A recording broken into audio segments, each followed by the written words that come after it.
ce sont des jeux différents. D'abord, il y a l'égalité des genres. Il y a 50% des femmes, 50% d'hommes. C'est une obligation. Deuxième chose, pour la première fois, la cérémonie d'ouverture va sortir des stades et elle va aller dans la ville. Ils vont faire la cérémonie, le défilé de toutes les nations sur la Seine. La Seine, c'est un fleuve qui traverse tout Paris. Et donc, au lieu d'avoir 80 000 spectateurs, il va y avoir certainement 500 000 spectateurs, voire plus. Évidemment, ça demande beaucoup de moyens de sécurité. Et je vous dis tout de suite que le Maroc va participer à la sécurité des Jeux en France et à Paris. En plus de ça, le comité d'organisation a pris une initiative très innovante. C'est qu'ils vont se servir des monuments historiques de Paris, comme la Tour Eiffel, comme l'Arc de Triomphe, comme la Concorde, comme le Champ de Mars, comme le Grand Palais. Ils vont se servir de ces monuments historiques pour que ce soit un décor pour les Jeux.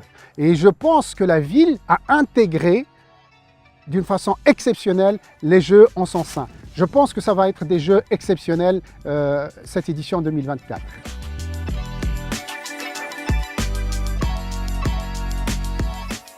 Nous avons des sports nouveaux, entre autres le breakdance, qui participe pour la première fois aux Jeux Olympiques et le Maroc a décroché une qualification continentale chez les garçons et chez les filles. Nous avons aussi le skateboard qui va être représenté par une jeune Marocaine. Et bien sûr, troisième discipline nouvelle, si je puis dire, c'est la participation du Maroc en sport équestre au concours complet.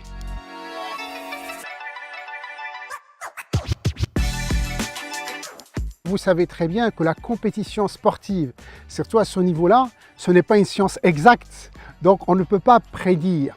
Ce que je peux vous dire, c'est que nous avons des sportives et des sportifs marocains qui ont un réel potentiel d'aller chercher une médaille olympique. Pourquoi? Parce que ces sportives et sportifs ont décroché des médailles lors des derniers championnats du monde en 2023 et en 2024. Donc nous, on est là, on met tous les moyens à leur disposition pour justement aller chercher une médaille. Et vous avez d'autres sportifs marocains qui ont préparé sérieusement ces Jeux Olympiques. Ils ont un réel potentiel pour créer la surprise et aller faire une belle performance. D'autres, c'est leur première participation. Ils ont décroché quand même leur qualification et ils peuvent aller chercher de l'expérience. Mais quel que soit le résultat, participer aux Jeux Olympiques est déjà en soi une performance. Parce que la participation, elle n'est pas ouverte à tout le monde. La participation, c'est sur qualification soit continentale, et la qualification continentale, il faut être médaille d'or.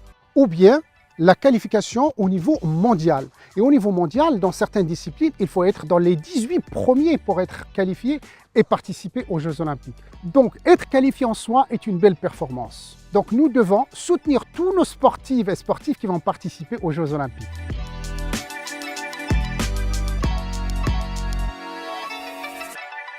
Après les Jeux Olympiques de Tokyo, en septembre 2021, le Comité olympique a rencontré toutes les fédérations concernées par la participation aux Jeux Olympiques de Paris. On a fait bien sûr le bilan de la participation à Tokyo, mais on leur a posé la question comment préparer au mieux nos athlètes et nos sportifs marocains pour l'échéance de Paris 2024. Les fédérations nous ont présenté leur projet sportif. Qu'est-ce qu'il y a dans le projet sportif? Il y a d'abord la liste des sportifs qui sont potentiellement qualifiables aux Jeux Olympiques. Il nous donne aussi la liste du staff technique, de l'encadrement technique. La fédération nous donne aussi son programme de stage et de compétition. Alors, nous étudions tous ces éléments avec la fédération et nous proposons un budget pour financer tout le programme de la fédération. Donc, c'est la fédération qui est souveraine, qui est responsable du choix des sportifs et qui est responsable de la préparation de nos sportifs pour la qualification ou pour la participation. Évidemment, le comité olympique finance le programme de la fédération, mais avec un accompagnement régulier. En plus de ce programme, ou en plus du financement de ce programme par le comité olympique propose un accompagnement médical à tous nos sportifs. 1, pour la prévention, et 2, pour traiter quand il y a des blessures. Et bien sûr, avec l'équipe médicale, il y a des kinésithérapeutes qui sont en permanence en contact avec nos sportifs pour leurs soins. Nous avons proposé aussi des préparateurs mentaux pour accompagner le sportif, un nutritionniste également, des podologues, des ostéopathes. Enfin bref, nous avons proposé toutes tout ce qui peut améliorer ou participer à la préparation, l'amélioration de la performance de nos sportifs.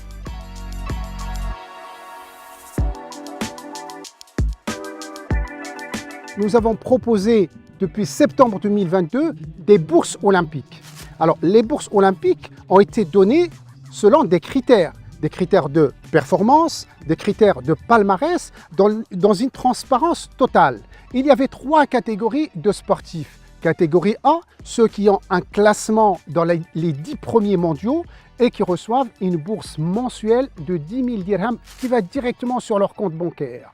Vous avez aussi la catégorie B qui reçoivent une bourse de 6 000 dirhams par mois et la même chose qui va directement sur leur compte bancaire. Et troisième catégorie de 3 500 dirhams par mois. Alors, je précise que ces bourses, c'est juste pour aider nos sportifs, voilà, pour qu'ils soient à l'aise pour eux, en plus du financement de tous les stages, que ce soit au Maroc ou en dehors du Maroc, en plus du financement de toutes les compétitions ou la participation à toutes les compétitions internationales qui sont sur leur calendrier et bien sûr en plus du financement de tout le staff médical et technique autour de nos sportifs. Mais également, on a mis en place une application que chaque sportif qui est inscrit dans ce programme olympique et qui bénéficie d'une bourse olympique, une application qu'il doit remplir chaque semaine. Cette application nous renseigne sur quoi? Sur les horaires d'entraînement, sur les horaires de repos, sur les blessures, sur les séances de soins, sur la consommation, sur la diététique, sur combien il a consommé d'eau. Et tous les 4 mois, on fait une réunion de tous nos sportifs pour bien sûr faire une restitution de ces données, pour qu'ils puissent voir l'évolution de leur préparation, mais également pour les écouter, pour être à leur écoute et pour voir comment, avec leur coach bien sûr, avec leurs entraîneurs, avec leur direction technique, comment on peut encore améliorer leur préparation à tous les niveaux. Et ça, on l'a fait depuis septembre 2022.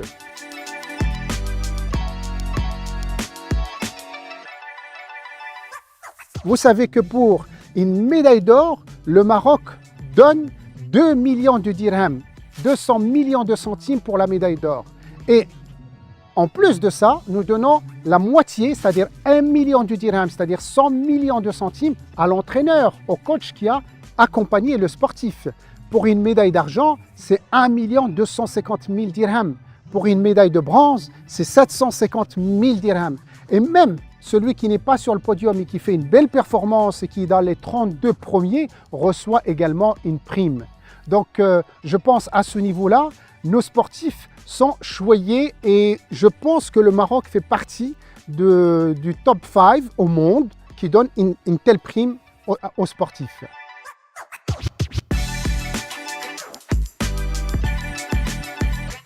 Nous avons des zones de progression qui nous permettent et qui vont nous permettre de gagner en performance. Les points pour ne pas être lent et pour résumer la formation. Nous devons davantage former nos coachs et nos entraîneurs aux techniques nouvelles, aux techniques de la haute performance. Deuxième chose, le Maroc doit se doter d'un centre olympique pour la préparation de nos sportifs. Aujourd'hui, au Maroc, nous n'avons pas un centre olympique dédié que pour la préparation du haut niveau.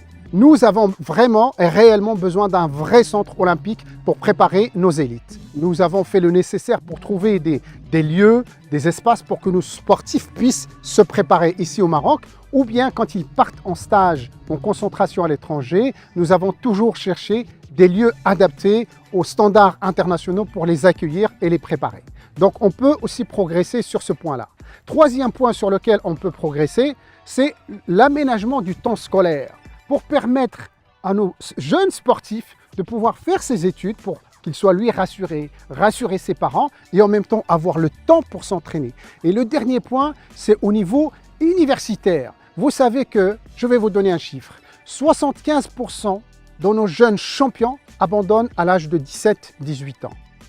Et parmi les raisons, c'est que nos universités n'offrent pas un aménagement du temps universitaire pour les sportifs de haut niveau, comme ce qui se fait dans d'autres pays, comme les États-Unis par exemple. Alors, il y a, quand je dis 75% abandonnent à cause des études à l'université, d'autres, par exemple, les jeunes filles, les jeunes sportives, abandonnent parce qu'il y a beaucoup d'harcèlement à partir de 17 ans, 18 ans. Et là, on peut encore progresser. Et moi, je suis convaincu que si on progresse sur la formation, sur le centre de préparation, l'aménagement du temps scolaire, l'aménagement du temps universitaire, le respect du sportif et de son bien-être, je suis sûr qu'on va progresser en termes de performance sportive.